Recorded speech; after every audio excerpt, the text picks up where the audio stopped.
안녕하세요. 재밌는 정치, 즐거운 모, 언제나 듣고 싶은 이야기만 하고 싶은 수능특강 정치를 맡은 박봄입니다.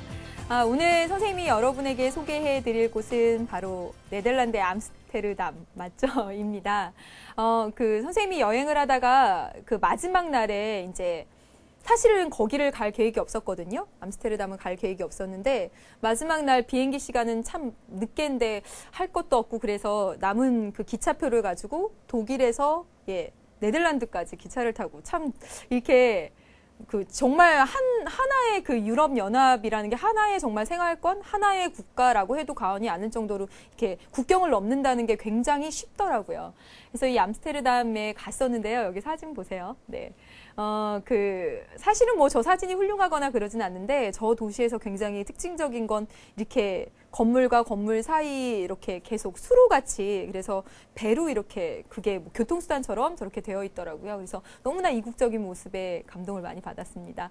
그 네덜란드 사람 남자들의 평균 키가 180이 넘는데요. 네, 그래서 저희 갔더니 키 큰 남자들도 되게 많고 그러던데요. 선생님이 이렇게 여행지를 소개하느라고 선생님의 지난 사진첩들, 뭐 인화하지 않은 그런 그 사진 파일들을 보면서 느낀 건데 정말 사진이 많이 남더라고요. 그 사진을 보면 그때 그 기억이 남거든요. 지금 여러분 공부하면서 지친 친구들의 모습들, 그러면서 뭐 장난치느라고 활짝 웃는 모습들, 그런 거 휴대폰 사진으로 또 카메라로 많이 담아두시면 나중에 이때 정말 많이 기억에 남을 겁니다. 네, 지난 시간 이어서 이번 시간에 민주정치와 정부 형태 부분 두 번째 시간을 나가도록 하겠습니다. 여러분 그 정부 형태를 이번 시간에 공부를 하게 되는데 미리 말씀드리겠습니다. 여러분 이 정부 형태 부분은 지금 이제 공부할 내용들 소개하면서 말씀을 드리겠지만 정말 출제가 많이 됐어요. 그만큼 중요하다는 얘기가 되는데 이 정부 형태를 선생님이 이제 1시간 동안 할 거거든요. 1시간이 안 되죠. 그쵸? 48분 뭐 이 정도 50분 되는데 여러분 선생님의 개념 강의 있습니다. 선생님 수능특강 개념 강의 가셔서 이 정부 형태 부분은 꼭 다시 한번 찾아서 복습해 주시길 부탁드리겠습니다. 이 강의 통해서 복습하는 것도 되지만 그 수능특강 개념 강의 통해서 정부 형태 부분 꼭 복습해 달라고 부탁드렸고요. 하나 뭐 더 얘기하자면 앞에 부분에서 1강에서 했던 사회계약설 그 부분도 여러분 개념 강의 가셔서 다시 한 번만 복습해 주시기를 정말 부탁드리겠습니다. 그럼 이번 시간 공부할 내용부터 확인해 보도록 하겠습니다. 네. 이번 시간 10번째 시간. 와, 벌써 10번째 시간까지 왔습니다. 56강이 길다면 길 수도 있지만 벌써 5분의 1 정도로 온 것이죠. 차근차근 꾸준히 천천히 하다 보면 끝이 보이고 그러다 보면 정치도 쉬워지고 재밌어지지 않을까 이런 기대를 하게 합니다. 민주정치와 정부 형태. 정부 형태 두 번째 시간이 되고요. 여러분 교재는 42페이지가 되겠습니다. 민주정치 하는 부분, 그래서 민주정치이기 때문에 국민이 스스로 통치해야 되고 스스로 통치하는 방식에 직접 간접이 있고 간접의 보완으로서 혼합 전자민주정치까지 지난 시간에 이야기를 했었습니다. 이번 시간에 정부 형태에 대한 이야기를 하도록 할게요. 정부란 입법권, 행정권, 사법권 사법권 등의 통치기구를 정부라고 이야기를 합니다. 넓은 의미로. 근데 이제 사법권은 어느 나라나 독립되어 있으니까 제외하고 보면 정부 형태를 가를 때 입법부와 행정부가 도대체 어떤 관계에 있느냐에 따라서 의원 내각제와 대통령제로 나눌 수가 있습니다. 대통령제로 나눌 수가 있어요. 대통령제, 정부 형태로 이렇게 나눌 수가 있습니다. 의원 내각제는 입법부와 행정부의 관계가 굉장히 긴밀한 융합적인 정부 형태가 되고 미리 말씀드리자면 대통령제는 입법부와 행정부가 굉장히 분립적인 그런 정부 형태가 됩니다. 그래서 정부 형태 이 두 가지 너무너무 중요한데 실제로 의원 내각제만 가지고 출제된 것은 10문제. 그리고 대통령제만 9문제가 출제가 됐고요. 지난 3년간. 그리고 이거 두 개 같이 비교하는 문제 16문제입니다. 다시 말하면 지난 3년간 이거 다 합쳐보세요. 그러면 35문제? 뭐 이 정도가 출제가 됐습니다. 굉장히 많이 출제가 된 거죠. 다시 말하면 정부 형태와 관련해서는 시험에 난다라고 생각을 하셔야 됩니다. 그래서 이렇게 의원 내각제 따로, 대통령제 따로, 그리고 같이 비교해서 같이 섞어서 나온 문제 16문제나 돼요. 그리고 이 의원내각제와 대통령제를 아주 절충한 그런 정부 형태로서 이원 집정부제가 있습니다. 이원 집정부제. 이원 집정부제에 대해서 살펴보고 그리고 우리나라 정부 형태. 우리나라 정부 형태 이렇게 보도록 하겠습니다. 우리나라 정부 형태. 그래서 전체적으로 의원내각제 먼저 보고요. 두 번째 대통령제 보고요. 이거 두 개 비교해서 장단점, 특징 이렇게 비교해서 살펴보겠고 그다음에 세 번째 이원 집정부제 우리나라 이렇게 순서로 보겠습니다. 이원 집정부제는 지난 3년간 2문제 출제됐고요. 우리나라 정부 형태 8문제나 출제가 됐습니다. 다시 말하면 전반적으로 굉장히 중요하고 어느 것 하나 소홀히 다룰 수 없는 부분인데 이 부분을 선생님이 한 40몇 분간, 50분간 하게 되다 보면 여러분 이제 간략하게 뺄 것 빼고 칠 것 치고 이제 나오는 부분으로 핵심만 착착착착 추려서 할 텐데 그래도 여러분이 하나하나 용어, 개념 하나하나 착착 잡아가시려면 반드시 개념 강의로 다시 한번 돌아가시라라고 안 들은 학생들에게 당부드립니다. 네, 이만큼 중요하다는 거 지금 기출에 출제된 거 통해서 말씀드렸어요. 그럼 첫 번째 의원 내각제부터 살펴보도록 할게요. 첫 번째 의원 내각제. 선생님이 아까 서두에 어떻게 얘기했냐면 정부 형태를 구분할 때 입법부와 행정부의 관계가 어떠냐에 따라서 입법부와 행정부의 관계가 굉장히 융합적이면 의원 내각제라고 했습니다. 다시 말하면 뭐냐면 의원, 입법부가 내각 행정부를 뽕 하고 나왔다는 얘기입니다. 입법부에서 내각 행정부를 구성했다라는 얘기가 돼요. 굉장히 한 몸이죠. 그렇죠? 둘이 긴밀합니다. 그러면 너무나 자주 나오는 그림을 통해서 우리 교재에도 있습니다. 42페이지에 있어요, 여러분. 그 교재 중간쯤에. 여기 보시면 봐요. 국민이 입법부를 뽑습니다. 입법부를 뽑아요. 선거를 통해서. 네, 선거를 통해서 입법부를 직접 뽑습니다. 국회의원을 뽑는다는 거죠. 그러면 이 입법부에서 가장 다수당이 행정부를 구성해요. 행정부를. 아래다 써야 되겠네, 행정부를. 이 행정부 내각이라고 말하면 되겠죠. 그래서 의원 내각제라고 하면 입법부에서 행정부를 구성하는 형태가 됩니다. 다시 말하면 국민이 선거를 통해서 입법부의 가장 다수당, 이 다수당이 내각을 구성하게 되는 거예요. 다수당에서 내각을 구성한다. 여기서 내각을 구성하게 됩니다. 그러면 이 둘은 의원 내각제의 그래서 특징은요. 굉장히 권력이 융합적이라는 것을 알 수가 있어요. 권력 융합적. 이게 굉장히 큰 특징이 됩니다. 그래서 얼마나 권력이 융합적이냐면 써보면 여기서 국회의원인 사람이 이쪽에 이렇게 와가지고 장관을 해요. 다시 말하면 내각에 여기 내각이죠. 내각에서 동료로서 일을 한다 그래서 강요라고 합니다. 강요. 즉 여기서 국회의원인 사람이 여기 와서 강요를 해요. 장관을 한다. 그래서 권력 융합적이 첫 번째 의원하고 강요를 겸직할 수 있습니다. 겸직할 수가 있어요. 이게 굉장히 융합적이라는 첫 번째 특징이 보여집니다. 그 다음에 또 보시면요. 원래 법을 만드는 건 어디에서 합니까? 법을 만드는 건 입법부에서 하는 거죠. 근데 입법부가 행정부를 낳아준 굉장히 긴밀한 관계에 있기 때문에 이 행정부가 법률안을 제안할 수가 있습니다. 법률안 제안권이 있어요. 행정부도. 누구? 내각에. 내각이 법률안 제안권을 가지고 있다라는 얘기입니다. 원래 법률안을 만드는 건 입법부가 하는 건데 행정부도 갖고 있어. 즉 굉장히 융합적이고 서로 막 섞여서 이렇게 있는 모습들을 보여주고 있다라는 것입니다. 되셨죠? 보통 의원 내각제를 채택하고 있는 나라들은 국가 원수로 왕이 있습니다. 국가 원수로 왕이 존재합니다. 영국을 봐도 그렇고요. 일본을 봐도 그렇죠. 일본이나 영국은 의원 내각제를 채택하는 나라라서 국민이 의회를 뽑아주면 의회에서 수상을 내고 행정부를 구성합니다. 그러면 그 수상은요, 총리는 이 행정부의 짱이 되지. 그치? 행정부의 짱. 그걸 뭐라고 하냐면 행정부 수반이라고 합니다. 수반. 행정부라는 이 반의 우두머리 숫자. 다시 국민이 선거를 통해서 입법부를 구성해주면 입법부의 가장 큰 정당의 보통 대표가 행정부에 와서 수상 총리가 돼요. 그래서 이 수상 총리는 행정부라는 여기 통치기구의 수반, 우두머리가 된다라는 얘기입니다. 그리고 보통 의원 내각제 국가에서 국가 원수는 따로 존재합니다. 그래서 국가 원수로 왕, 보통은 일본의 왕, 그 다음에 영국의 왕이 존재하고요. 또 독일과 같은 나라가 의원 내각제 채택하고 있는데 독일은 왕 없습니다. 대통령이라는 이름으로 국가 원수가 존재해요. 그래서 우리 문제 속에 대통령이 어쩌고저쩌고 하면 무조건 대통령제라고 착각하시면 안 됩니다.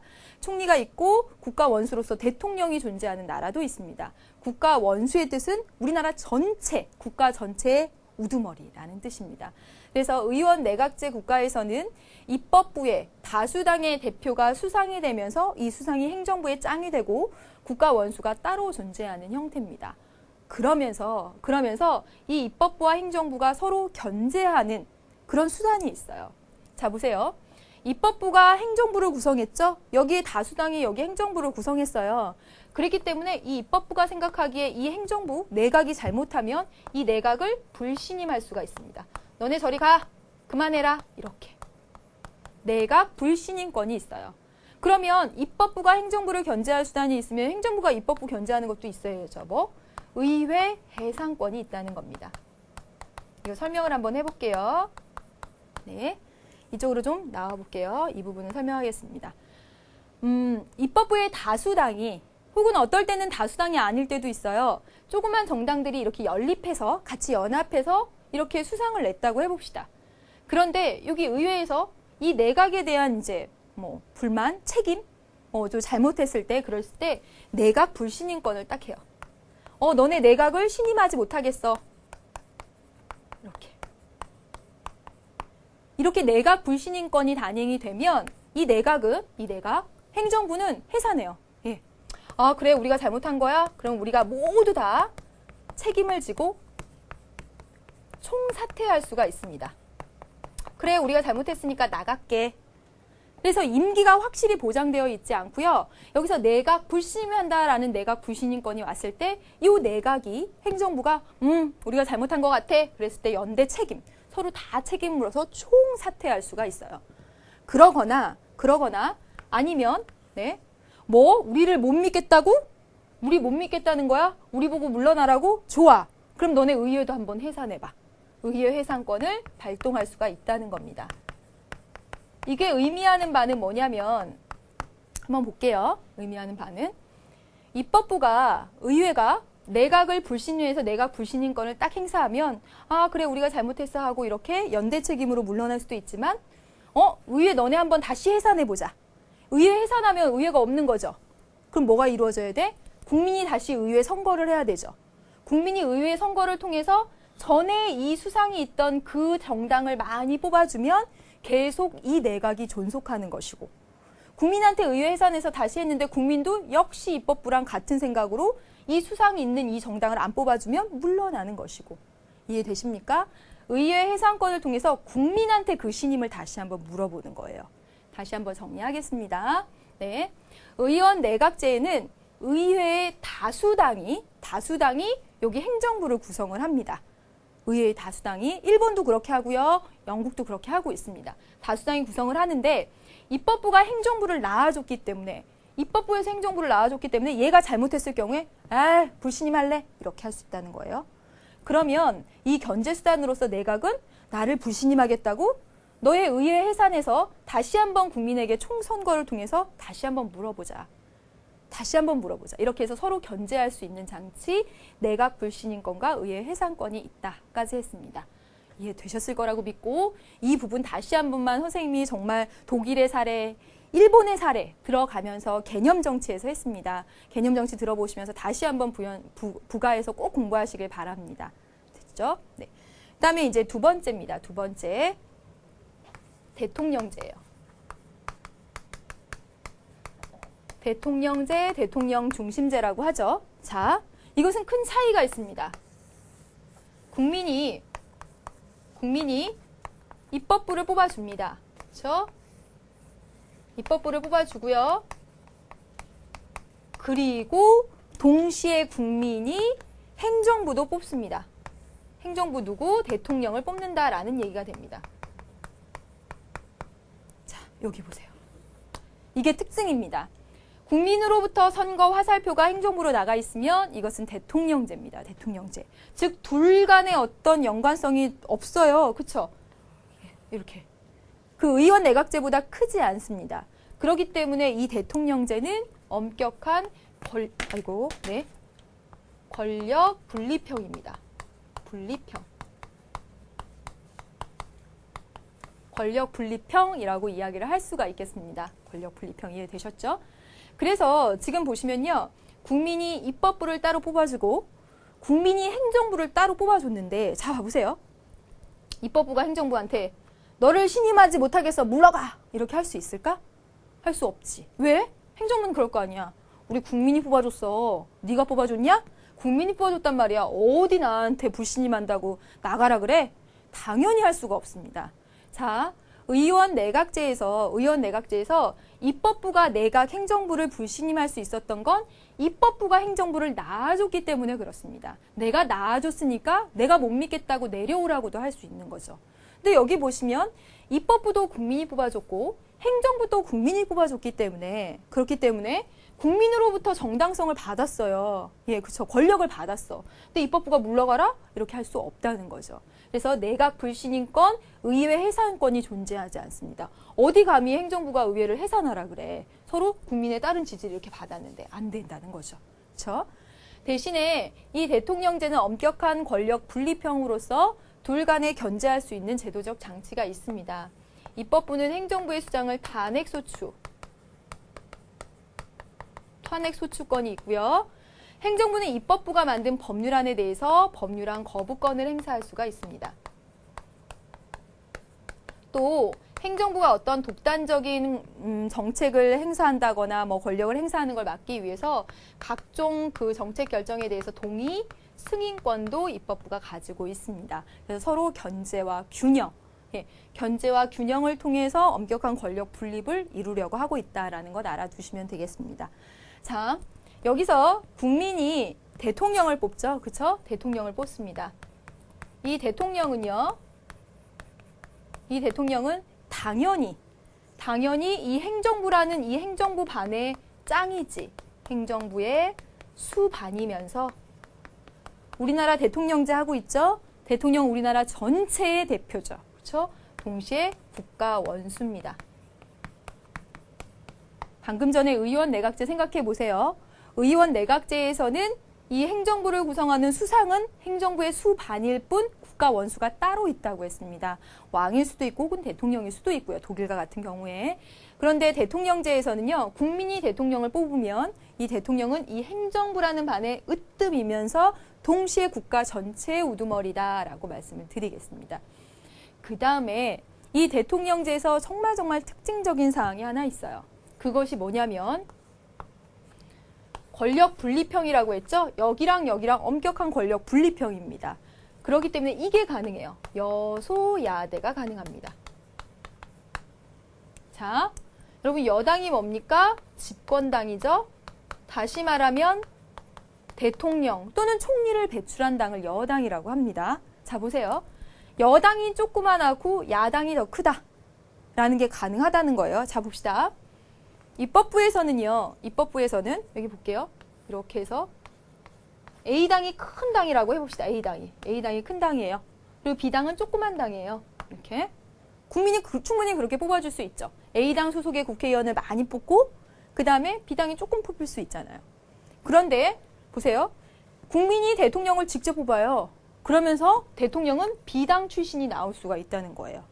다시 말하면 보다 더 작은 정당이 집권을 하는 여소야대가 가능한 것. 그것이 바로 대통령제의 특징이기도 합니다.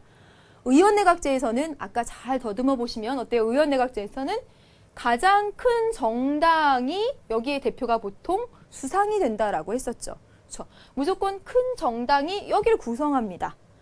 큰 정당이 집권을 해요. 큰 정당이 집권을 하는 반면에 대통령제에서는 작은 정당인 B당이지만 국민이 따로 뽑기 때문에 엄격한 권력 분립형이기 때문에 작은 정당이지만 집권당이 될 수도 있다라는 이야기입니다. 그래서 노무현 정부 초창기에 보면 노무현 정부 정당이 더 작았죠. 그렇죠? 네, 이렇게. 그래서 여소야대 정국이 우리나라에서 많았습니다. 대통령제 특징이기도 합니다. 여기까지 해서 대통령제하고 의원 내각제의 대략적인 특징 보았습니다. 그러면 이 대통령제와 의원 내각제를 같이 섞어서 여러분 장단점을 묻는 문제 너무나 많이 출제되고 있습니다. 그래서 두 개 섞어가지고 특징들, 장단점들 다시 한번 정리를 해보도록 하겠습니다. 네, 표를 그려보도록 할게요. 이 표들은 다 선생님이 자체 개발해낸 표예요. 네, 와라고 해주셨어요. 네, 네, 어디에도 없는. 예, 의원 내각제, 그 다음에 대통령제.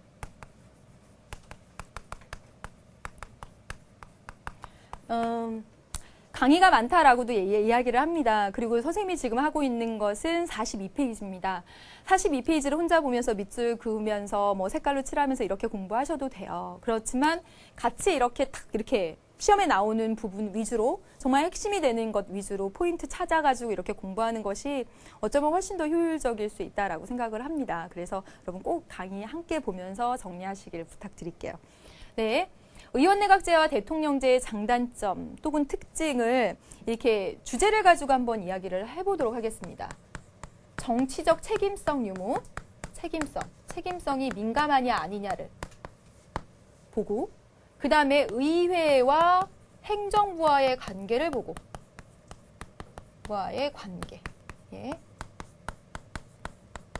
그 다음에 정국이 얼마나 안정적이냐 안정도를 보고 그 다음에 다수당의 횡포 가능성.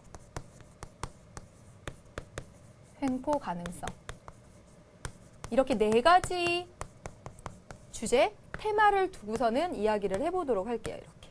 네. 자, 볼게요. 정치적 책임이라고 하는 것이 무엇이지? 정치적 책임?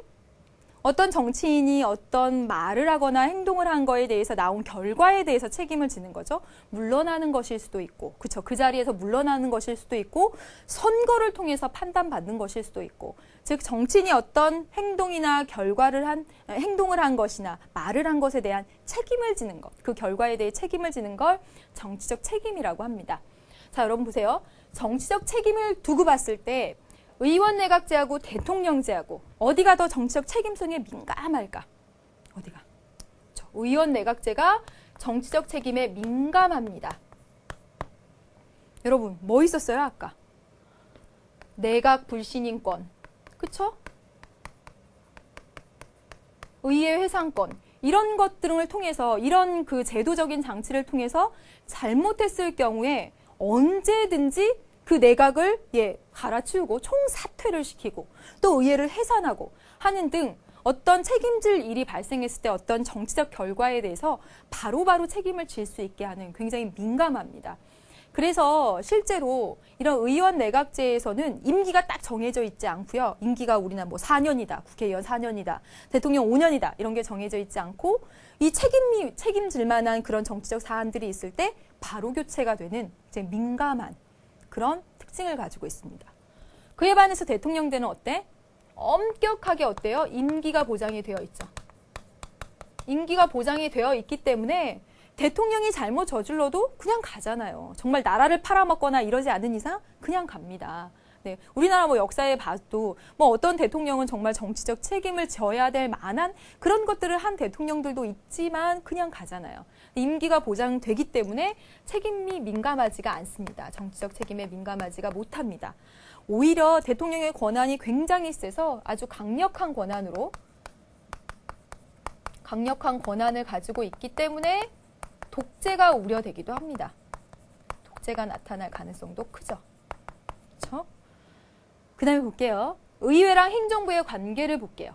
어때요? 의원 내각제. 의회에서 내각을 낳았습니다. 어때? 굉장히, 그쵸? 융합적입니다. 굉장히 융합적이죠?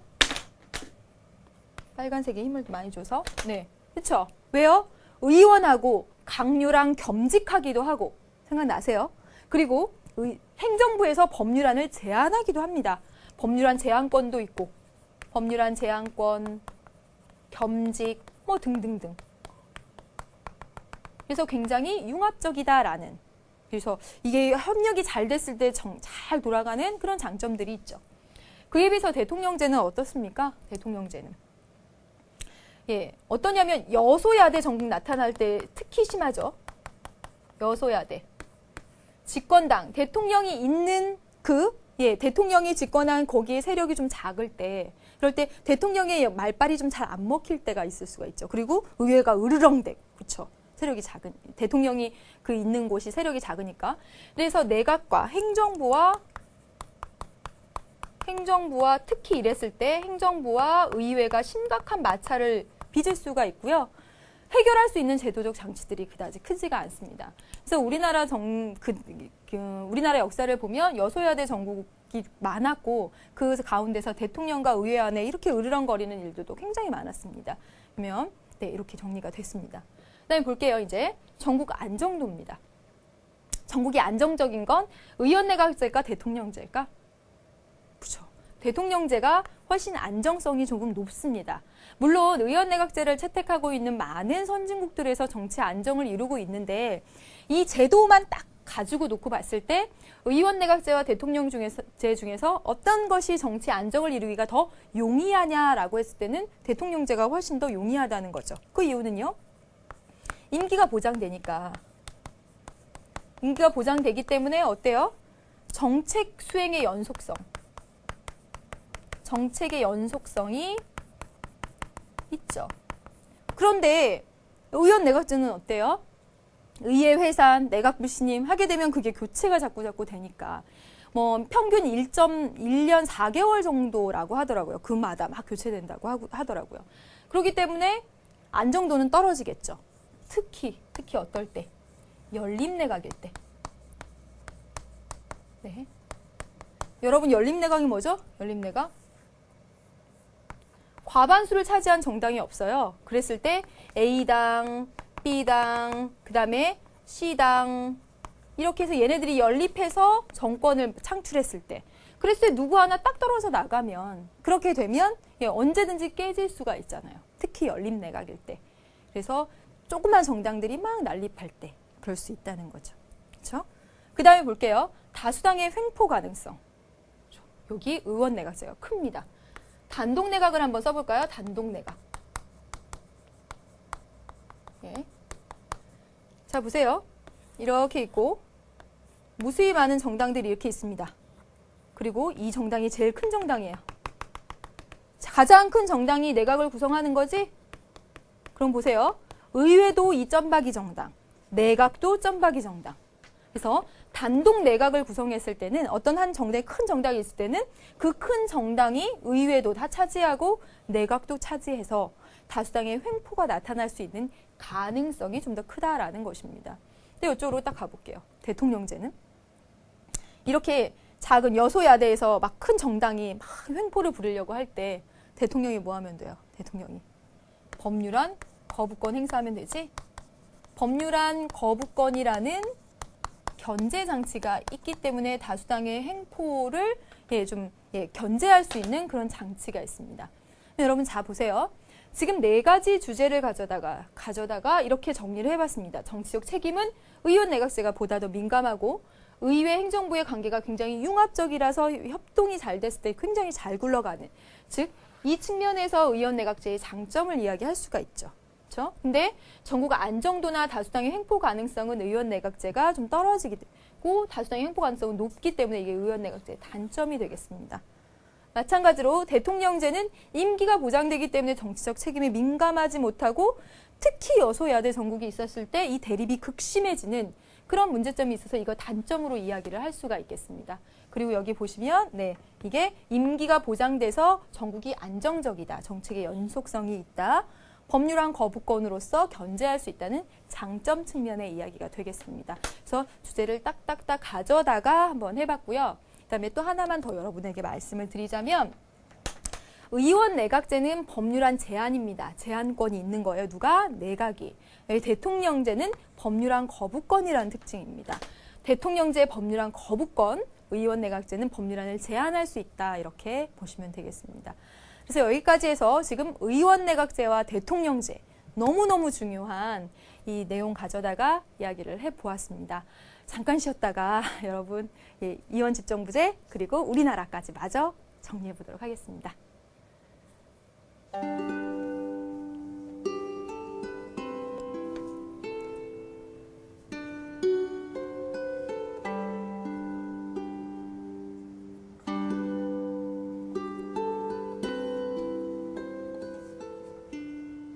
그 블랙스완이라는 영화의 주인공이 하면서 이번에 아카데미 여우주연상을 받은 나탈리 포트만이었습니다. 너무너무 예쁜 것 같아요. 그래서 그 영화 보려고 지금 기다리고 있습니다. 네, 소개를 해봤고요. 네, 지금 그 대통령제, 의원내각제 비교한 것까지 살펴보았고 너무너무 중요해서 계속 말하면서도 강조합니다. 이거 꼭 들어라. 예, 개념 강의 봐라라고 또 한 번 잔소리 할게요. 이제 세 번째로 이원 집정부제입니다. 네, 이원 집정부제. 이원 집정부제를 개념 강의에서도 설명했는데 이원 집정부제 하고 나면 학생들이 우리나라 이원 집정부제 아니냐고 이렇게 말을 많이 합니다. 다시 한번 여러분 보시면서 꼭 다시 한번 정리를 해두시기 바래요.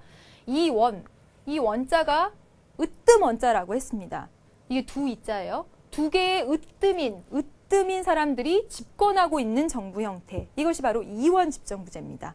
근데 이원 집정부제는 선생님이 아까 서두에도 소개시켜드렸다시피 대통령제와 의원내각제를 절묘하게 절충한 그런 형태가 돼요. 그래서 한번 그걸 절충해 보도록 할게요. 선생님이. 자, 여러분, 국민이 입법부도 뽑고요. 입법부도 뽑고 그 다음에 국민이 행정부도 뽑습니다.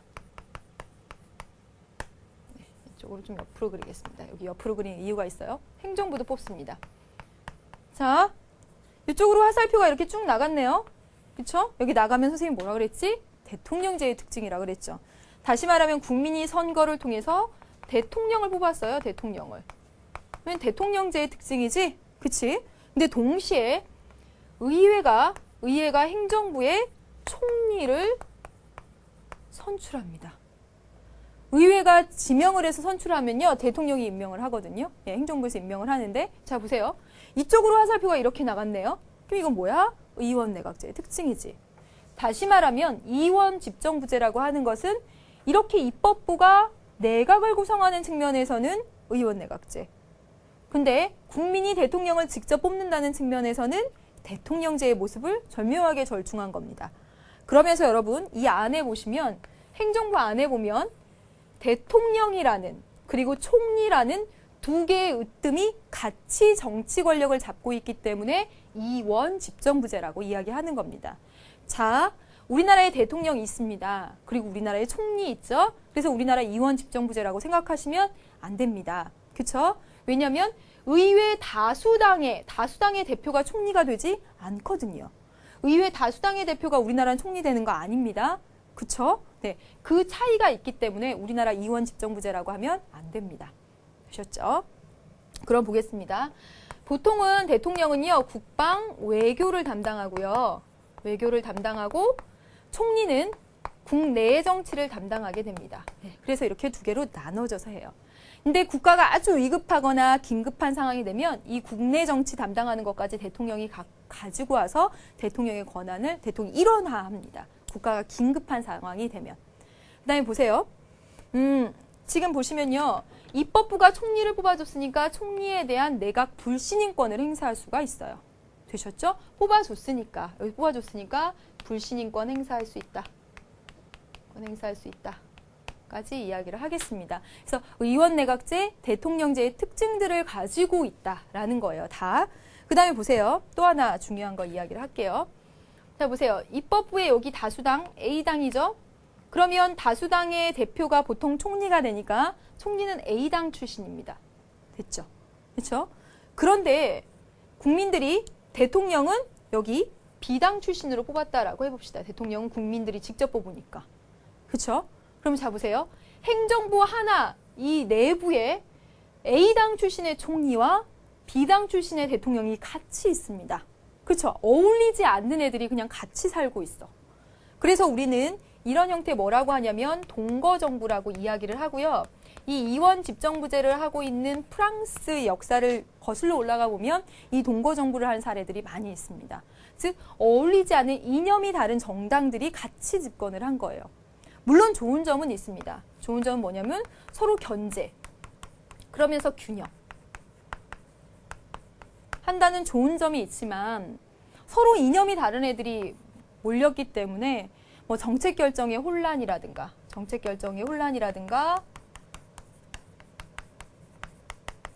또는 대립 이런 문제들도 발생을 할 수가 있습니다. 장점도 있고 단점도 있죠. 그래서 여기까지 이렇게 봤습니다. 되셨죠? 분명히 이원 집정부제 우리나라 아닙니다. 그럼 우리나라는 어떻게 다르냐? 네 번째 우리나라 이제 가보도록 하겠습니다. 네 번째 우리나라는 대통령제를 중심으로 하면서 의원 내각 제정 요소를 가져왔습니다. 의원 집정부제 아니고요. 자, 보겠습니다. 우리나라 한번 그려볼까요? 네. 우리나라가 아니죠. 국민. 자, 국민이 입법부 구성합니다. 입법부. 그 다음에 행정부 구성하죠. 대통령 뽑습니다. 그렇죠. 여러분 이거 보세요. 이거. 여기 화살표 이거 나갔습니다. 대통령 선거를 하는 것을 통해서 대통령제라는 빨간색 대통령제 특징입니다. 대통령제라는 거 알 수 있습니다. 게다가 행정부는 입법부가 법률안을 만든 것에 대해서 법률안 거부권 행사할 수 있습니다. 법률안 거부권. 되셨죠? 그렇죠? 그래서 이 국민이 선거를 통해서 행정부의 장 대통령을 뽑는다든가 법률안 거부권을 행사하는 것을 통해서 대통령제구나. 대통령제 기본으로 하고 있는데 의원 내각제정 요소를 가지고 있다는 것이에요. 그것이 무엇이냐면 자 보세요. 행정부의 대통령 뽑았죠? 그런데 노란색으로 표시할게요. 의원 내각제정 요소. 그 밑에 국무총리라고 있습니다. 미국식 대통령제를 보면 대통령 아래 부통령이 있어야 되는데 국무총리가 있어. 국무총리가 존재한다는 것 자체가 의원 내각제정 요소예요. 그리고 그 밑에 국무위원들이 있죠. 이렇게 셋이 모여서 국가의 중요한 업무에 대해서 회의를 합니다. 이게 국무회의예요. 그런데 이 국무회의가 내각하고 좀 비슷한 모양새가 나요. 그래서 이 국무회의의 존재도 의원 내각제정 요소입니다. 노란색으로 표시하는 거 의원 내각제정 요소예요. 자 보세요. 대통령이 국무총리를 임명하는데 국무총리를 임명할 때는 국회의 동의를 받아야 됩니다. 임명 동의. 3단원 가서도 이야기를 할 텐데 국회가 동의해 주지 않으면 국무총리 못 뽑아요. 어때? 여기서부터 여기로 허락을 받는 모양새죠. 그렇죠? 의원 내각제정 요소죠. 그렇죠? 그 다음에 보겠습니다. 이 국무총리와 국무위원에 대해서 이 입법부에서 해임을 건의할 수 있습니다. 잘라버리라고 건의할 수 있어요. 이거는 흡사 뭐하고 비슷하냐면 내각 불신임권하고 어떤 측면에서 물론 다르지만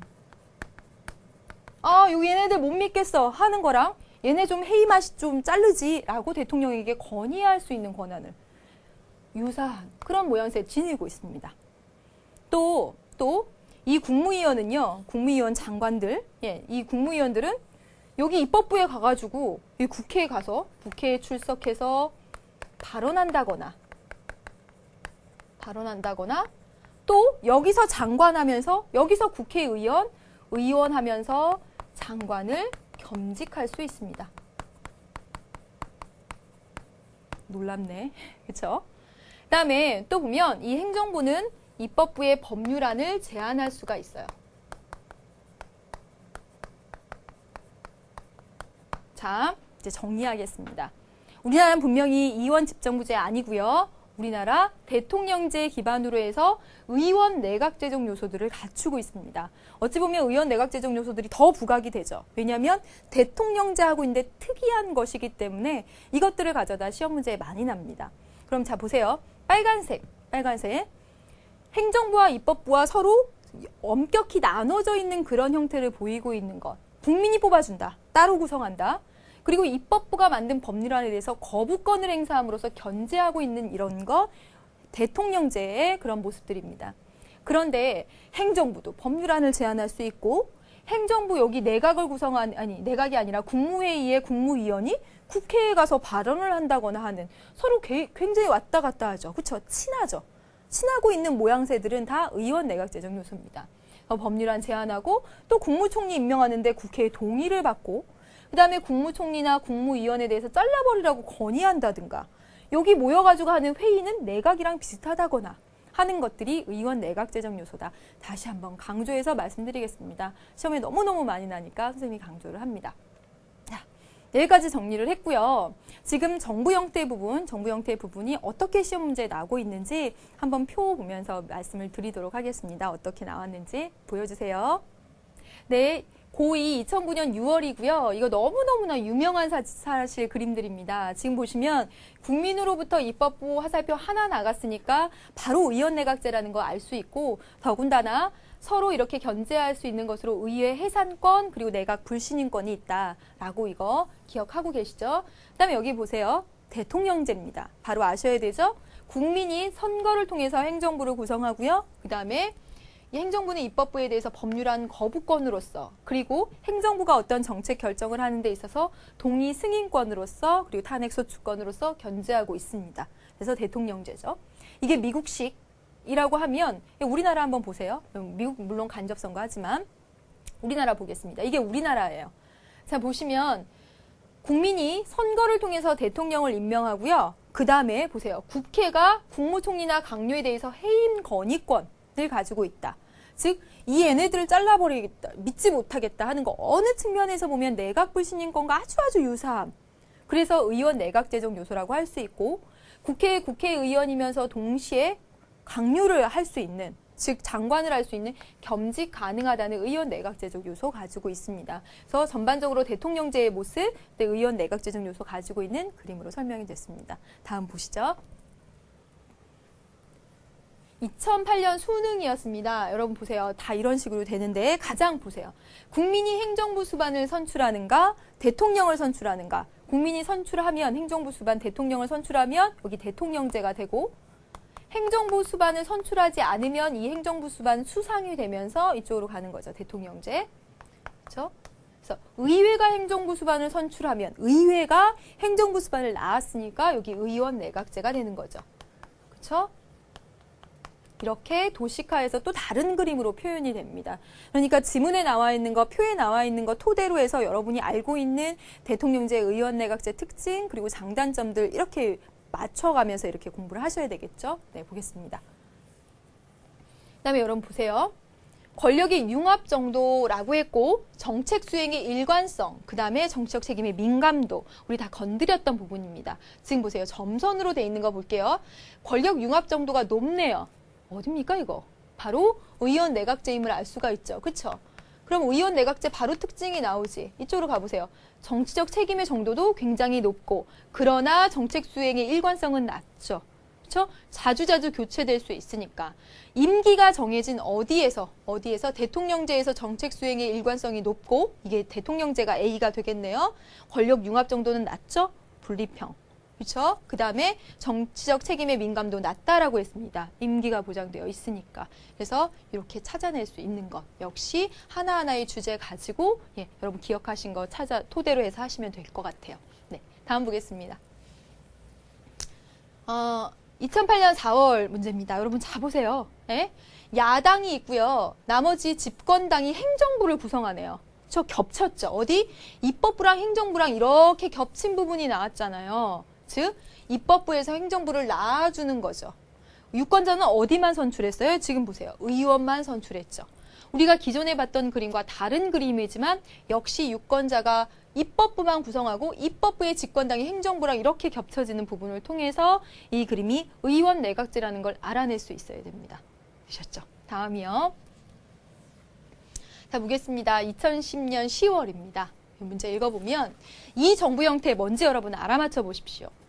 위험성 중에 하나는 의회와 행정부 사이의 갈등이다. 여러분 어디가 갈등적이다라고 했었습니까? 벌써 나와야 되는데 볼게요. 이것은 근본적으로 행정부 수반과 의회의 두 기관이 모두 선거를 통해 나와버렸네요. 그렇죠? 대통령제라는 거 알 수가 있죠?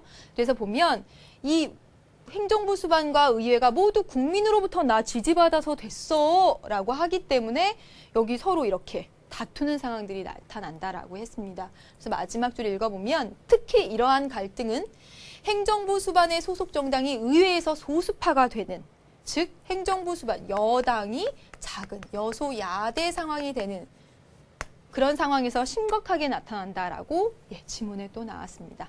네, 여기까지 해가지고 지금 기출에 어떻게 나왔는지 확인을 해봤고요. 여러분 42페이지 내용 잠깐만 보도록 하겠습니다. 네. 자, 보세요. 정부 형태를 나누는 기준은 입법부와 행정부의 관계로 나눕니다. 그래서 이 입법부와 행정부의 관계가 융합적이면 의원 내각제. 여러분 교재에 있습니다, 지금. 그리고 엄격한 분립이면 대통령제라고 했어요. 그렇죠? 그다음에 의원 내각제는 보세요. 국민이 선출한 의원으로 의회가 구성되고 이 의회에 의해 내각이 구성되는 의회 우위에 의회 중심주의라는 것을 알 수가 있습니다. 근데 그 밑에 보시면 대통령 중심제, 국민이 선출한 의원으로 의회가 구성되고 별도의 선거에 의해서 선출된 대통령이 행정수반이 돼요. 서로 따로따로 선거에 의해서 권력을 위임받았다. 서로 견제와 균형의 원리에 충실하다라고 했습니다. 되셨죠? 그래서 하나만 더 추가로 말씀드리자면 의원 내각제는 누구의? 로크의, 기억하시죠? 이권분립론의 영향을 받아서 의회 우위에, 그 다음에 대통령 중심제는 몽테스키웨의 삼권 분립의 영향을 받아서 견제와 균형의 원리 강조하는 부분을 알아두셔야 되겠죠. 네, 봤습니다. 이제 넘겨보시죠. 의원 내각제와 대통령제의 특징과 장단점이 한 페이지에 나와 있습니다. 선생님은 따로따로 설명을 했고 그다음에 주제 가지고 이렇게 말씀을 드렸는데 보세요. 의원 내각제 보세요. 내각은 의회에 대해서 연대 책임을 진다고 했습니다. 다시 말하면 뭐냐면 의회가 내각한테 너 못 믿겠어 물러나 그러면 내각에 있는 모든 구성원이 알았어 하고 총사퇴하는 것, 총 물러나는 것, 연대 책임을 집니다. 그리고 서로 불신임권, 의회 해상권을 통해서 견제하죠. 그렇죠? 그리고 내각의 강요와 의원이 겸직하고 법률안을 제출할 수 있음을 통해서 굉장히 융합적임을 알 수가 있습니다. 그렇죠? 그 다음에 대통령제는 대통령이 행정부를 구성하고요. 대통령은 뽑아준 국민에 대해서만 책임을 집니다. 대통령을 뽑아준 건 국민이니까 국민에 대해서 책임을 집니다. 그래서 의회가 대통령한테 물러나라, 불심하겠다 이런 거 할 수 없습니다. 그리고 대통령은 법률안 거부권을 통해서 견제할 수가 있죠. 그렇죠? 밑에 장점과 단점 선생님이 아까 주제로 딱딱딱 나눠서 말씀을 드렸습니다. 지금 여기까지 해서 이렇게 정리를 해봤는데요. 지금 민주정치와 정부 형태하는 부분, 지난 시간도 그랬고 이번 시간도 그랬지만 굉장히 너무너무 중요한 부분입니다. 그렇기 때문에 선생님이 가급적 한마디라도 더 하려고 하다 보니까 지난 시간에 41페이지, 이번 시간에 43페이지의 필수 자료를 다루지 못했습니다. 이 부분들은 심화 강의에서 선생님이 다시 한번 꼭 읽어서 또 여러분들에게 안내를 해드리도록 하겠습니다. 오늘 너무너무 수고 많으셨고요. 선생님이 당부한 말씀 잊지 않으셨죠? 네, 꼭 개념 정리 다시 한번 해주시길 바랍니다. 안녕.